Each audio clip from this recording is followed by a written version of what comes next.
Owing to the large number of gods, goddesses, and demigods, as well as their different variants, there are countless myths to consider in the study of mythology. And among the various mythologies from different parts of the world, there stands tall the Greek mythology, securing a stand amongst the most renowned ones. Classical Greek myths are best represented by ancient artworks, which frequently reflect the climax of the important events during the ancient era. So the Greeks were known for emphasizing the dramatic moment of a story rather than the essence of a divine being in visual art, which differentiates them from other cultures in the area of mythologies. And perhaps the most fascinating aspect of portraying a climax moment can be witnessed in the story of Persephone, where viewers are left to speculate on three key points. Why did Hades decide to kidnap her? What is he going to do with her? And what happens after she's kidnapped? Hi, and welcome back to our channel, where today you'll be introduced to the myth of the Greek queen of the underworld in spring, Persephone. But before we get into her story and find out fascinating things about her, such as her abilities, her background, and how she was abducted, make sure you hit the like button and subscribe to our channel so you don't miss any of our future uploads. And now, without further ado, let's get right into it. So, who is Persephone exactly? Persephone was a dual deity Greek goddess who oversaw the Earth's vegetation as well as influenced the control of the underworld. I know it's kind of a weird combination of specialties, but there's a reason for it. Persephone was the wife of Hades and the queen of the underworld. She was the beautiful daughter of Demeter and Zeus. Being a dual deity, she was also a goddess of fertility in addition to ruling over the dead. The legend of her kidnapping by Hades was commonly used to explain the seasonal cycle. She, along with her mother, was the major figure of the Eleusinian mysteries, ancient Greece's huge private and secret festivities. She was usually depicted as a young goddess holding grain stacks and a flaming torch, occasionally portrayed with her mother Demeter and the hero Triptolemus, the agricultural teacher, and sometimes enthroned beside Hades. Persephone was also known as 𝐴, which means maiden in Greek mythology, and she grew up to be a beautiful lady who drew the attention of many gods. Demeter, on the other hand, was obsessed with her only daughter and kept all men away from her. Hades, the god of the underworld, was Persephone's most persistent admirer. He was a tough, middle-aged man who lived in the shadows of the dead, but his heart softened when he saw Persephone and was taken aback by her youth, beauty, and glow. When he requested Demeter to marry her daughter, she became furious and claimed there was no way it could happen. Hades was heartbroken and vowed to win Persephone at any cost. Then one day, Persephone was playing and picking flowers with her friends in a valley when she came across the most fascinating, gorgeous, and amazingly scented flower she had ever seen, Narcissus. As she bent to pick the flower, the soil beneath her feet suddenly ripped open, revealing Hades on his chariot drawn by dark horses.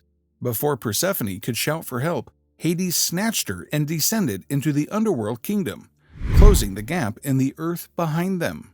Because everything happened so quickly, the other girls had missed everything.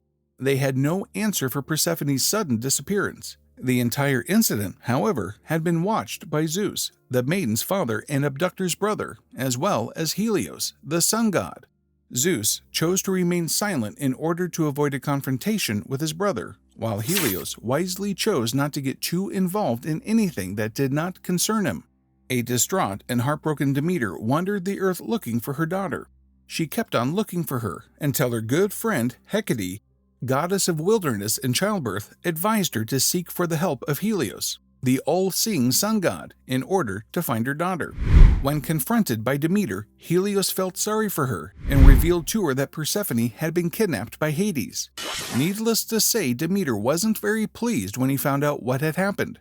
This made her angry and she wanted to take revenge, but Helios suggested that it wasn't much for a bad thing for Persephone to be the wife of Hades and queen of the dead. Demeter, however, could not let it go. She was furious at this incident and deeply believed that Hades, who after all had only dead people for company, was not the right husband for her beautiful and sweet daughter. Her wrath was also faced by Zeus as he did not reveal the truth to her. To punish gods for hiding this entire incident from her and to grief, Demeter decided to take a long and indefinite leave from her duties as the goddess of harvest and fertility, which led to terrible consequences. The human cries of suffering were so coarse that even Olympus and Zeus couldn't stand to hear them. The mighty god then realized that if he wouldn't do something about his wife's wrath, all humanity would perish. Thus, he tried to find another solution to calm both Demeter and please Hades. He promised Demeter to free Persephone and reunite her if it can be proved that the maiden stays with Hades against her will. And if not, Persephone would stay with her husband in the underworld. The devious Hades took advantage of this agreement and tricked his bride, who was crying all day and night from despair, to eat a few seeds of the pomegranate fruit. But the fruit wasn't an ordinary one. Every time someone ate a few seeds from it, they would start longing for a life in the underworld. When the gathering in front of Zeus took place and Persephone was asked where she would like to live, she answered that she wanted to live with her husband. When Demeter heard that, she got infuriated and accused Hades of manipulating her daughter's thoughts. A great fight followed, and Demeter threatened that she would never again make the earth fertile, and everyone on earth would die. To put an end on this fight, Zeus decided that Persephone would spend 2/3 of the year with her mother, and 1/3 with her new husband. Everybody agreed, and that's how the seasons were born, and how the growth of crops were explained. This alternative pleased none of the two opponents, but they had no other option but to accept it. So, just like a seed, Persephone spends a few months of the year below the earth. This also marks the period of Demeter's grief, which coincides with the dark months of winter. However, when the time comes for Persephone to go back to her mother, Demeter brings back the light and the warmth, and all the plants and flowers bloom during spring. And despite the fact that Persephone was reluctant to live in the underworld with Hades, she eventually had grown to love Hades, who treated her with compassion and loved her as his queen. If we look at it, the tale of Hades' kidnapping may relate to the Greek tradition of girls marrying in their early teenage years, which comes as a loss to their mothers similar to the Persephone myth.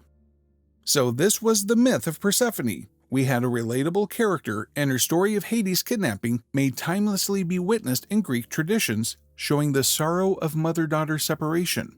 And we can rightfully agree that the approach of this myth remains the same when compared to other stories from the Greek mythology, with the entertaining excitement of the myth overriding its religious significance, leaving the reader with complete freedom to interpret and conclude the cusp of the story based on their own belief system. If you enjoyed this video, you can also check out our channel for other such interesting stories. And don't forget to hit the like and subscribe button so we can bring more of such mythical stories to you in the future. We'll see you next time. Until then, goodbye.